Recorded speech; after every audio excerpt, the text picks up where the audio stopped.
I'm here with Michelle Azar, who heads up emerging platforms at Best Buy. And Michelle, you've done some really innovative stuff with APIs, remix platforms. What are you talking about? What's going on?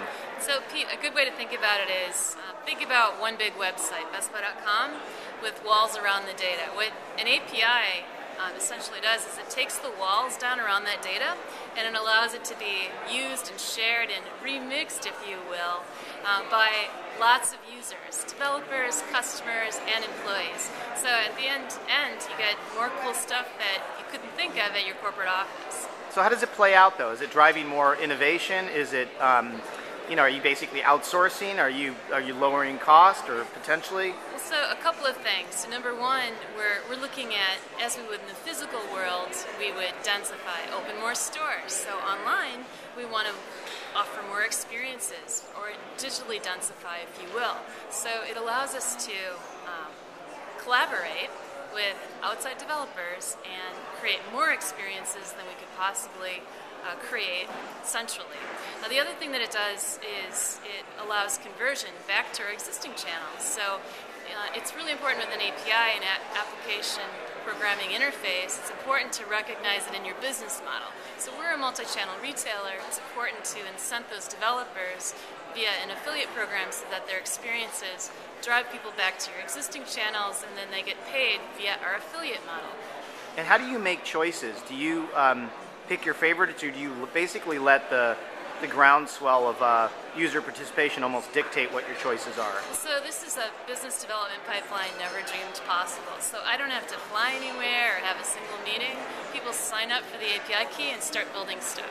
What that means is you have a business development pipeline. So the long tail, you basically have lots of bloggers on the tail. When you get to the shoulder, you have more meaningful experiences, lots of marketers building stuff. And then up at the head, you have maybe 1 to 2 qualified business development leads where you'd strike distribution deals or partnerships.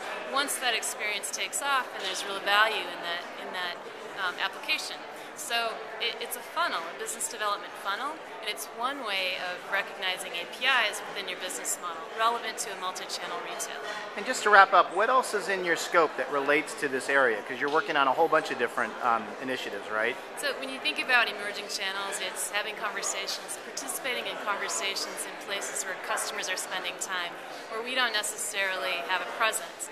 So in my scope is mobile. Mobile, I think, is a big play for a multi-channel retailer. It's accessibility. You untether the experience from the store and you extend that into lives of customers and then back again. So I see mobile as a way to share all that we know through our blue shirts. They can enter comments and reviews at a local level, and then customers can also do the same. We capture that, and it's accessible via mobile anywhere. And Blue Shirt is, just to make sure our listeners are, the Blue Shirt Nation is your... Well, Blue Shirt Nation is one. We have several internal employee networks.